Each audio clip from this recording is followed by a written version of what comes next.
Hello दोस्तों, आपका स्वागत है हैशटैग सक्सेस विद दीपक में। आज जो हम वीडियो लेके आ रहे हैं वो वीडियो मेनली रीनल फेल्योर का ट्रीटमेंट कैसे किया जाता है उस पर है। तो हम मेनली उसका ट्रीटमेंट डायलिसिस से करते हैं। तो कौन कौन सा डायलिसिस होता है, कितने टाइप का डायलिसिस होता है और वो कैसे यूज होता है, ठीक है। और ये मेनली एक्यूट के लिए होता है, क्रोनिक के लिए होता है। मतलब acute kidney failure, chronic kidney failure क्या करते हैं क्या नहीं करते, ये सब हम इस वीडियो में जानेंगे। चलिए आते हैं पहले वीडियो पे। आउटलाइन क्या क्या पढ़ना है कि ट्रीटमेंट ऑप्शन क्या क्या होगा, किसके लिए। तो the patient with ESRD। ESRD का फुल फॉर्म क्या होता है? The end stage renal disease, ठीक है। इसमें हम क्या करते हैं तो हेमोडायलिसिस करते हैं। मतलब कि इन द स्टेज के लिए हम क्या करते हैं, हेमोडायलिसिस करते हैं। इसमें क्या क्या है, उसका कंपोनेंट यूज होता है तो डायलाइजर यूज होता है, डायसाइलेट यूज होता है, ब्लड डिलीवरी सिस्टम यूज होता है, डायलिसिस एक्सेस होता है, क्या इसका गोल है डायलिसिस का और क्या कॉम्प्लिकेशंस हैं, ये सब हम इसमें पढ़ेंगे, ठीक है। और उसके बाद अगर वो नहीं हुआ, वो लॉन्ग टर्म मतलब वो जो है ना, ये मेनली किसके लिए होता है, इन द स्टेज के लिए होता है। और भी करते हैं कौन कौन सा, तो पेरिटोनियल डायलिसिस। इसमें क्या होता है, इसमें पेरिटोनियल डायलिसिस किया जाता है। मतलब मेनली पेट का जो कवरिंग होता है ना, स्टोमक के ऊपर का कवरिंग होता है, उसको पेरिटोनियम कहते हैं। तो उसमें डायलिसिस होता है, ठीक है। तो ये कैसे होगा, इसके क्या कौन से कॉम्प्लिकेशंस होंगे और किसका कितना आउटकम्स आएगा in the stage renal failure disorder में, ये हम देखेंगे इस PPT में, ठीक है, इस वीडियो में।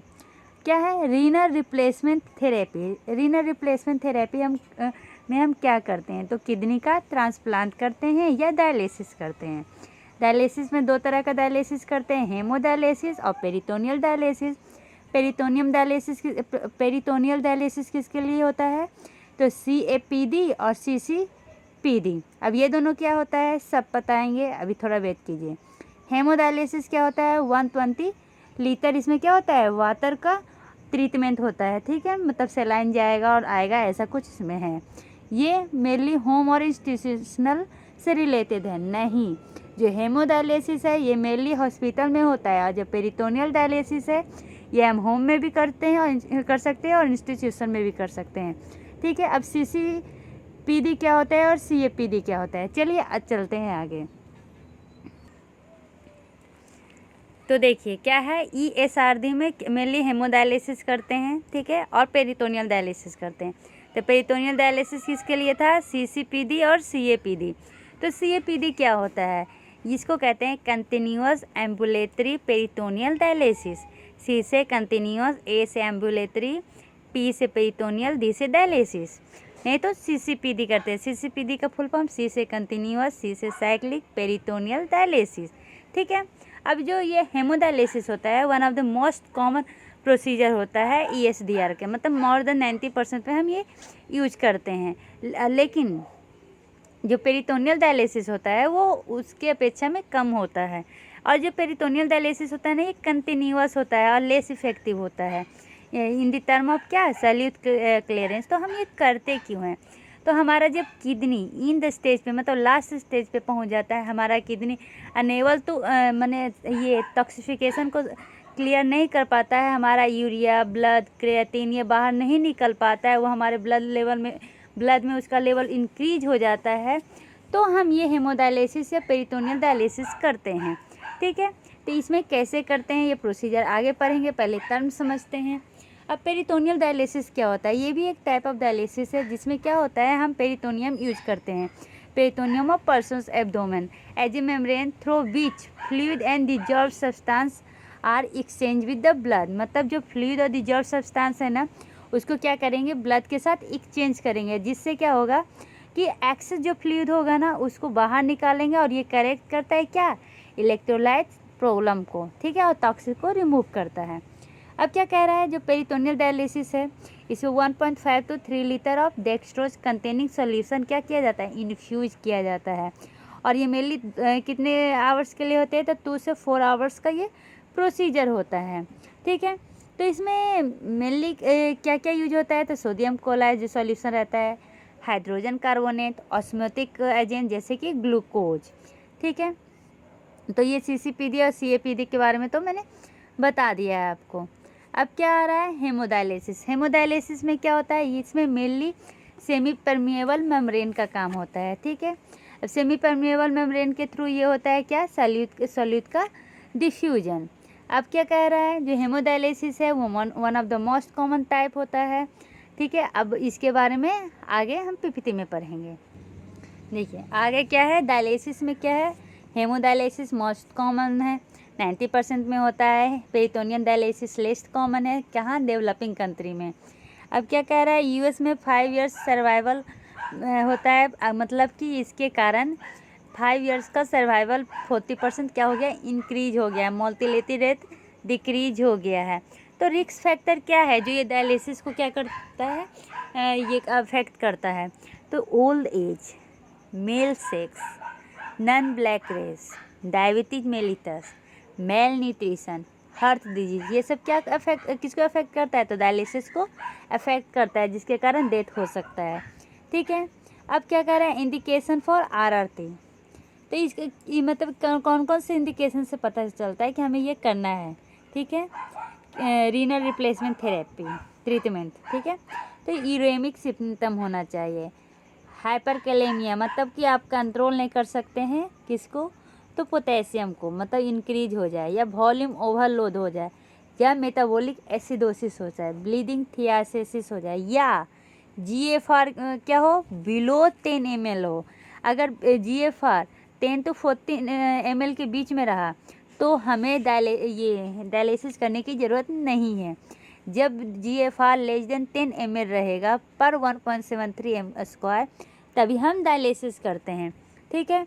अब क्या है, तो इसमें ये जो डायलिसिस करता है उसको क्या कहते हैं, तो नेफ्रोलॉजिस्ट कहते हैं। तो इसमें वो क्या को मैनेज करता है, तो इसमें जो CKD के कारण, CKD मतलब क्रोनिक किडनी डिजीज़ के कारण जो हाइपरटेंशन, अनीमिया, एसिडोसिस और सेकेंडरी हाइपरपैराथायरॉयडिज्म हो गया है, उसको सही करने का काम करता है, मैनेजमेंट का काम करता है। तो ये कब करना चाहिए, तो जब GFR लेस देन क्या हो, 10 ml पर मिनट पर 1.73 m² हो। अगर 10 to 14 रहेगा तो कोई बेनिफिट नहीं है इनिशिएट करने का, ठीक है। अब क्या आ रहा है, हेमोडायलिसिस, जो सबसे पहला हमने बताया था, ठीक है। ये प्रोसेस में मेनली क्या होता है ना, जैसे शॉर्ट फॉर्म में बता रहे हैं कि इसमें क्या होता है, एक डायलिसिस का 2 ट्यूब होता है। एक क्या करता है, आर्टरी से अटैच करता है, आर्टरी से ब्लड क्या जाता है, ये डायलाइजर में जाता है, और फिर वो क्लियर होता है फ्लूइड्स, और क्या होता है, फिर वेन के थ्रू फिर से पूरे बॉडी में होते हुए हार्ट में चला जाता है। ये मेनली डायलिसिस का काम है। जब वो डायलिसर में ब्लड जाता है, वहाँ पर वो क्या होता है, प्यूरिफाई होता है अल्ट्रा फिल्ट्रेशन और सेंट्रीफ्यूगल प्रोसेस से, ठीक है। ये है शॉर्ट फॉर्म। अब पढ़ते हैं PPT। क्या कह रहा है, hemodialysis solute diffusion across a semi permeable membrane, ये पहले में बता दिए थे। इसमें क्या होता है, सॉल्यूट का डिफ्यूजन होता है सेमी परमिएबल मेम्ब्रेन में। अब सॉल्यूट क्या क्या हो सकता है, क्रिएटिन हो सकता है, अमोनिया हो सकता है, ये यूरिक एसिड हो सकता है, कुछ भी हो सकता है, ठीक है। इसमें क्या होता है, मास ट्रांसफ़र कोफिशिएंट, मतलब कह रहा है कि अगर जिसका function of porosity and thickness of the membrane, ये मेनली मेम्ब्रेन के थिकनेस और पोरोसिटी पे डिपेंड करता है, और साइज ऑफ सॉल्यूट पे डिपेंड करता है। अगर सॉल्यूट बड़ा रहा तो कम होगा, क्योंकि डिफ़िकल्टी होगी पोर से निकलने में, डिफ्यूजन में, और छोटा रहा तो ईजिली हो जाएगा, ठीक है।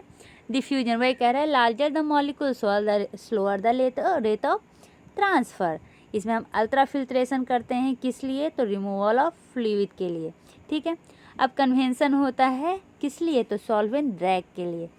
According to the law of diffusion, larger the molecule slower the rate of transfer, ये तो पहले ही पढ़ चुके हैं। चलिए आगे पढ़ते हैं। अब इसमें सबसे पहले क्या हम समझ रहे हैं, तो डायलाइजर के बारे में पढ़ रहे हैं। डायलाइजर क्या होता है, एक प्लास्टिक चैम्बर होता है जिसमें क्या होता है, क्लीन होता है हमारा ब्लड, ठीक है। तो डायलाइजर क्या है, एक प्लास्टिक चैम्बर है। ये मेनली मोस्ट कॉमन डायलाइजर कौन होता है, तो हॉलो फाइबर डायलिसिस, ठीक है। ये क्या का बना हुआ होता है, the composed of bundles of capillary tube, capillary tube का बना होता है। इसमें बायो कंपैक्टिबल कौन सा होता है, तो पॉली सल्फोनी, ठीक है। अब रिप्रोसेसिंग एजेंट में कौन कौन से ड्रग्स यूज करते हैं, ठीक है, तो formaldehyde, parasitic acid, hydrogen peroxide, ग्लूटाल्डिहाइड and bleach. तो अभी आपको समझ में नहीं आया होगा, ठीक है, तो मैं समझाती हूँ। चलिए डायलाइजर के बारे में पढ़ते हैं। इसमें क्या होता है, 3 कंपोनेंट होता है, डायलाइजर, कंपोजिशन और delivery of dialysate and the blood delivery system. अब ये क्या होता है, जैसे कि पढ़े कि डायलाइजर क्या है, एक प्लास्टिक चैम्बर है जो क्या करता है, एबिलिटी टू परफ्यूज ब्लड। इसमें ब्लड का क्या होता है, परफ्यूजन होता है। जो डाइसाइलेट कंपार्टमेंट में क्या होता है, जो ब्लड फ्लो होता है वहाँ पर डिफ्यूजन के थ्रू सॉल्वेंट को क्या करता है, पास करता है, ठीक है। अब ये क्या है, जो हॉलो फाइबर डायलाइजर है वहाँ पे पढ़े थे, जो बाद में पढ़े थे उसको आप सेंटेंस में पढ़ रहे हैं। वो मोस्ट कॉमन यूज होता है किसमें, यूनाइटेड स्टेट में, ठीक है। इसमें ये क्या से कंपोज होता है, तो बंडल ऑफ कैपिलरी ट्यूब से कंपोज होता है, ठीक है। अब ये ट्रैवल करेगा फाइबर बंडल से और फिर बॉडी में पहुंच जाएगा। तो मेनली जो डायलाइजर हम यूज करते हैं वो कैसा यूज करते हैं, तो बायो कंपैक्टिबल यूज करते हैं, ठीक है। और ये डेराइव क्या से होता है, तो पॉलीसल्फोनी और उसके रिलेटेड कंपाउंड से होता है। अब क्या कह रहा है, जिसका फ्रीक्वेंसी ऑफ रीप्रोसेसिंग होता है, मतलब एक बार हो गया दोबारा भी हो रहा है, तो इसमें क्या क्या ऐड किया जाता है, तो formaldehyde, peracetic acid, hydrogen peroxide, glutaraldehyde और ब्लीच हम लोग रिप्रोसेसिंग एजेंट की तरह यूज करते हैं। अब दूसरा क्या आएगा, तो डाइसाइलेट। तो इसमें हम क्या पढ़ेंगे, ये डाइसाइलेट क्या, वो जो सॉल्वेंट है, सॉल्यूशन है ना उसमें, तो उसमें क्या होता है, जो पोटेशियम होता है वो मेनली 0 से 4 मिलीमोल पर लीटर होता है, और जो कैल्शियम होता है कितना होता है, 1.25 मिलीमोल पर लीटर होता है, और जो सोडियम कितना होता है, 136 से 140 मिलीमोल पर लीटर होता है। ये याद रखना होगा। क्या है, पोटेशियम। पोटेशियम क्या होता है, ये डिपेंड करता है किस पे, प्री डायलिसिस सीरम के पोटेशियम कंसंट्रेशन से, ठीक है। मेनली 0 से 4 होना चाहिए, लेकिन 0 से 1 भी हो सकता है। वो क्या पे डिपेंड करता है, तो सीरम में कितना पोटेशियम कंसंट्रेशन है उस पर। अगर इसके कारण क्या होता है, अगर ये ज़्यादा हो गया तो सडन डेथ हो सकता है। किसके कारण, तो पोटेशियम शिफ्ट कर जाएगा ज़्यादा, जिसके कारण हमारा क्या हो जाएगा, एरिथमियाज हो जाएगा। कैल्शियम लेवल कितना होना चाहिए, 1.25 मिलीमोल, ठीक है। अगर हायर कैल्शियम कंसंट्रेशन हुआ तो क्या हो जाएगा, हाइपोकैलेमिया हो सकता है हमारे अंदर। क्यों, क्योंकि सेकेंडरी हाइपर पैराथायराइडिज्म हो जाएगा, जिसके कारण हमें कौन सा सिंड्रोम हो सकता है, तो हंगर बॉर्न सिंड्रोम हो सकता है। अगर सोडियम का लेवल 136 से 140 रहा तो सोडियम मॉडलिंग के इतना ये नॉर्मल रहता है किसमें, डाइसाइलेट में, ठीक है। अब सोडियम मॉडलिंग क्या होता है, तो ये क्या करता है, ये काउंटर बैलेंस करता है सोडियम किसको, यूरिया रिलेटेड ऑस्मोलर ग्रेडियंट को ये काउंटर बैलेंस करता है। तो पोटेशियम का क्या काम है, तो पोटेशियम का काम है पोटेशियम कंसंट्रेशन को क्या करना, बैलेंस करना। लेकिन अगर इसका सडन इंक्रीज होगा तो पोटेशियम शिफ्ट के कारण एरिथमाज हो सकता है। कैल्शियम अगर ज़्यादा हो जाएगा तो हाइपोकैलेमिया हो जाएगा हमारे शरीर के अंदर, जिसके कारण हंगर बॉर्न सिंड्रोम हो सकता है। अगर सोडियम का क्या काम है, तो ये काउंटर बैलेंस करता है यूरिया को, ठीक है। तो ये क्या कह रहा है, dialysate sodium concentration is gradually lower from the range of 145 to 155। तो ये लोअर रेंज कर देता है। मेनली तो होता है 136 to 40 आइसोटेनिक सोल्यूशन में, लेकिन वो क्या करेगा, जो डाइसाइलेट सोडियम कंसंट्रेशन है, जो बढ़ा हुआ सोडियम रहेगा उसको क्या कर देगा, बराबर कर देगा, ठीक है। तो इसका डिसएडवांटेज क्या हो सकता है, तो predispose patient to positive sodium balance, जिसके कारण हमें क्या हो जाएगा, प्यास ज़्यादा लगेगा, क्योंकि वो क्या करेगा, शिफ्ट करेगा ना। अब क्या है, तो ब्लड डिलीवरी सिस्टम में क्या करते हैं, तो इसमें ब्लड पंप होता है, डायलिसिस सॉल्यूशन डिलीवरी सिस्टम होता है, और बहुत सारे क्या होते हैं, सेफ्टी मॉनिटर होते हैं। तो ब्लड पंप में क्या होगा, अच्छा इसमें क्या होता है, ब्लड मूव करता है कहाँ से, तो एक्सेस साइट जहाँ पेशेंट है उससे डायलेशन में जाता है, वहाँ पे वो प्यूरिफाई होता है और रिटर्न बैक टू पेशेंट होता है। तो वो जो जहाँ पर होता है उसको ब्लड पंप कहते हैं। ये मेनली फ्लो किस रेट में होता है, तो 250 to 450 millilitre per minute purify होता है। ठीक है, ये डिपेंड क्या पे करेगा, type and integrity of vascular access पे।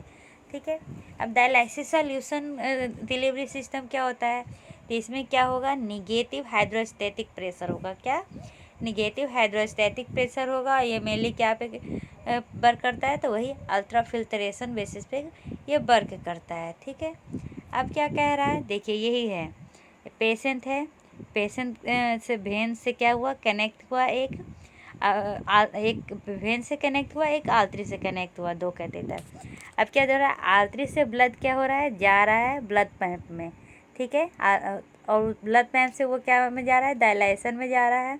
अब वहाँ पे क्या हो रहा है, वो प्यूरिफाई हो रहा है। ठीक है, अब प्यूरिफाई होकर फिर क्या हो रहा है, वो वापस जा रहा है कि कहाँ पे, देखें वो वेनस प्रेशर से वापस जा रहा है वेंस में, ताकि वो फिर से हार्ट में वो जा सके। ठीक है, तो ये इसका प्रोसेस होता है, किसका, हेमोडायलिसिस का। तो हेमोडायलिसिस जो होते हैं वो एक्सेस जो होता है वो दो टाइप का होता है, टेम्पोररी, परमानेंट। टेम्पोररी मतलब वो कुछ समय के लिए होता है, फिर उसको निकाल दिया जाता है। परमानेंट मतलब उसको परमानेंटली ही कर दिया जाता है, फिक्स। तो टेम्पोररी एक्सेस में क्या होगा, आईजे कैथेटर, आईजे का फुल फॉर्म होता है इंटरनल जुगुलर कैथेटर या फीमोरल। इंटरनल जुगुलर कहाँ पे होता है, तो नेक के पास होता है। फीमोरल कैथेटर, ये फीमोरल कहाँ पे होगा, तो पैर में होगा। सबक्लेवियन कैथेटर, तो sorry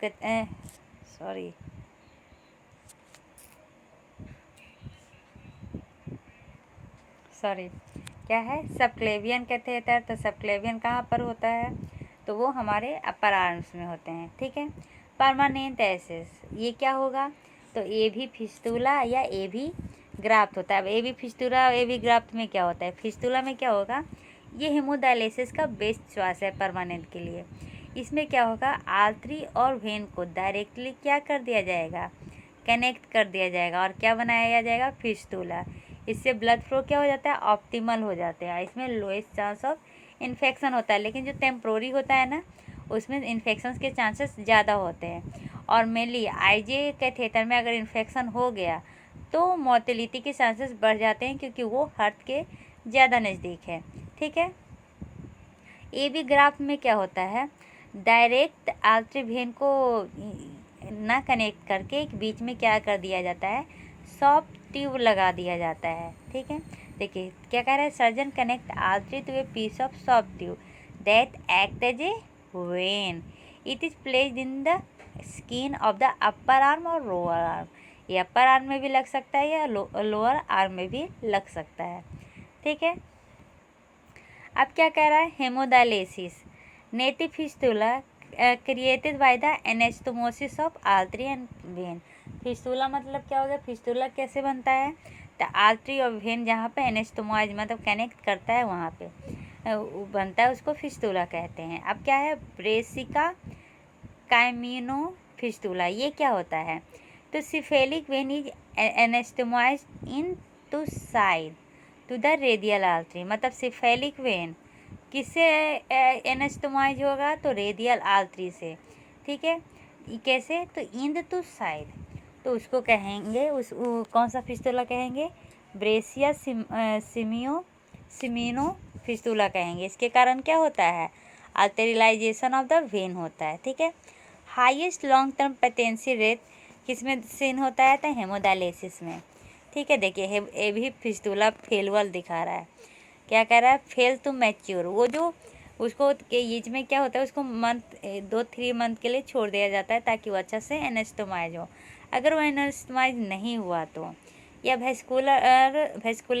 वेस्कुलेचर does not allow caseation, मतलब वो फिस्टुला सही से नहीं बन पाया, तो क्या हो जाएगा, आर्ट्रियोवेनस ग्राफ्ट होगा। मतलब क्या होगा उसमें, पुअर क्यों होगा ऐसा, तो पोर आर्ट्रियल इनफ्लो, आर्ट्री ऐसा से फ्लो नहीं कर रहा है। रिसिपिएंट वेन ऑफ इनएडिक्वेट कैलिवर, मतलब कि रिसिपिएंट वेन है ना, उस पर कैलिवर इनएडिक्वेट है।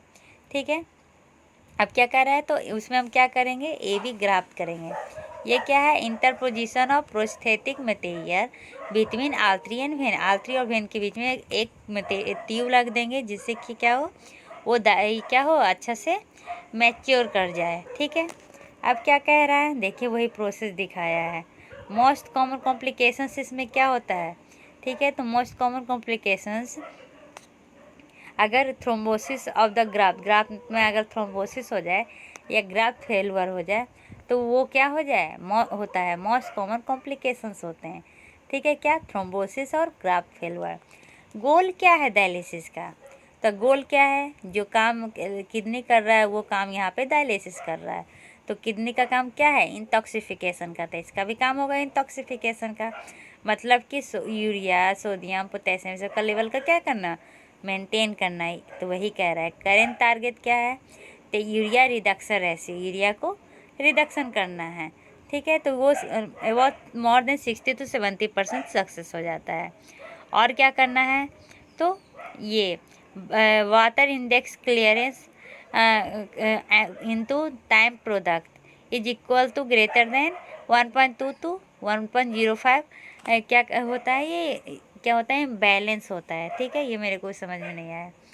For the majority of the patient with ESRD between 9 to 12 hour of dialysis are required each week. मतलब जो इन द स्टेज जो होते हैं ना डायलिसिस वाले, उनको 9 से 12 घंटे डायलिसिस ईच वीक होता है। ठीक है, divided into 3 equal section. 3 equal section मतलब अल्टरनेटिव चलता है, मतलब एक अगर सोमवार को हुआ तो मंगल नहीं बुध, उसके बाद बृहस्पति नहीं शुक्र, ऐसे करके अल्टरनेटिव। अगर मंगल को हुआ मतलब तो बुध नहीं बृहस्पति, उसका शुक्र नहीं शनिचर, इतवार नहीं सोमवार, इस तरह से। ठीक है, तो अल्टरनेट करके होता है। ठीक है, अब क्या करें, इस पर कॉम्प्लिकेशंस क्या आएंगे, तो कॉम्प्लिकेशंस आएंगे हाइपोटेंशन। क्या, हाइपोटेंशन। ऑस्मोलर जब शिफ्ट करता है, जिसके कारण जो वैसो एक्टिव और हमारा ऑटोनोमिक रिस्पांस होता है वो इम्पेयर हो जाता है, जिसके कारण क्या होता है, अल्ट्रा फिल्ट्रेशन ज़्यादा हो जाता है, जिसके कारण कार्डिक रिजर्व क्या हो जाएंगे, कम हो जाएंगे, जिसके कारण कार्डिक आउटपुट फेल ज़्यादा होगा और हाइपोटेंशन होने का चांसेस है। दूसरा क्या है, क्रैम्प्स, वो है ना, ये क्रैम्प्स होते हैं ना, कैल्शियम लेवल कम हो जाता है, तो वो वॉल्यूम डिप्लीशन के कारण होता है, ये क्रैम्प्स, वॉल्यूम डिप्लीशन। अब प्रिवेंशन कैसे करेंगे, तो प्रिवेंशन करेंगे हाइपोटेंशन को, तो इवोल्यूशन ऑफ ड्राई वेट और अल्ट्रा फिल्ट्रेशन मॉडलिंग से करेंगे। और क्या करेंगे, excessive rapid fluid removal should be avoided, मतलब एकाएक बहुत ज़्यादा फ्लूइड नहीं निकालना है। ठीक है, और भी क्या कर सकते हैं, तो अल्ट्रा फिल्ट्रेशन को डायलिसिस के साथ क्या कर सकते हैं, फॉलो कर सकते हैं। Cooling of the dialysis during dialysis treatment, dialysis treatment हो रहा है उसमें डाइसैलेट को क्या करेंगे, कूल करेंगे। Avoiding heavy meals during dialysis, dialysis करते समय हैवी खाना नहीं खाएंगे। मैनेजमेंट हाइपोटेंशन का कैसे होगा, तो एक तो डिसकंटिन्यू कर देंगे अल्ट्रा फिल्ट्रेशन को, क्या करेंगे, आइसोटेनिक सलाइन डालेंगे 100 to 250 ml, नहीं तो एडमिनिस्ट्रेशन करेंगे किसका, साल्ट पुअर एल्बुमिन, साल्ट वाला नहीं, साल्ट पुअर एल्बुमिन। ठीक है, नहीं तो ये ड्रग्स देंगे, कौन सा ड्रग्स, मिडोड्राइन। मिडोड्राइन क्या है, तो एक सेलेक्टिव अल्फा 1 एंड्रोजेनिक एजेंट है। ये क्या है, ये सेफ्टी के लिए ये डाला जाता है, क्या, मिडोड्रीन। कॉम्प्लिकेशंस क्या आ सकते हैं, तो एनाफाइलैक्सिस करना ज़्यादा अच्छा रहेगा, किसका, तो dialysis reaction due to bio incompatible cellulosic containing membrane. ठीक है, इसके कारण क्या हो सकता है, रिएक्शन हो सकता है, इसलिए हम क्या देंगे, एनाफाइलैक्सिस देंगे। कौन सा, तो दो तरह का होता है, type A type B. Type B A में क्या हो जाएंगे, कौन से रिएक्शन हो जाएंगे, तो IgE मेडिएटेड। कौन सा, IgE मेडिएटेड। इसमें हाइपर सेंसिटिव रिएक्शन, हाइपोटेंशन, ठंडा लग सकता है, चिल्स, वीजिंग, फ्लशिंग, ये सब हो जाएगा। ठीक है, एनाफाइलैक्सिस के कारण जो डायलिसिस में रिएक्शन होगा उसमें दो तरह का होता है, एक type A type B. Type A में IgE मेडिएटेड होता है, टाइप बी में क्या होता है, चेस्ट और बैक पेन होता है। ठीक है, किसके कारण, तो कॉम्प्लीमेंट एक्टिवेशन और साइटोकाइनिन रिलीज के कारण। अब आ गया पेरिटोनियल डायलिसिस। पेरिटोनियल डायलिसिस को हम अगले वीडियो में पढ़ेंगे। तो हमने क्या पढ़ा हेमोडायलिसिस के बारे में। सेमी परमिएबल मेम्ब्रेन के थ्रू होता है। इसमें क्या होता है, मेनली इसको वीक में 3 सेक्शन करते हैं, 3 to 4 आवर्स का, मेनली 9 to 12 आवर्स का ये टोटल सेक्शन होता है और अल्टरनेट करते हैं, ठीक है। और इसमें इसका मेन ये कॉम्प्लिकेशंस क्या है, हाइपोटेंशन, ठीक है। ये मेनली इसका था। इसके साथ ये वीडियो खत्म होता है। अगले वीडियो में हम पेरिटोनियल डायलिसिस लेके आएंगे। धन्यवाद।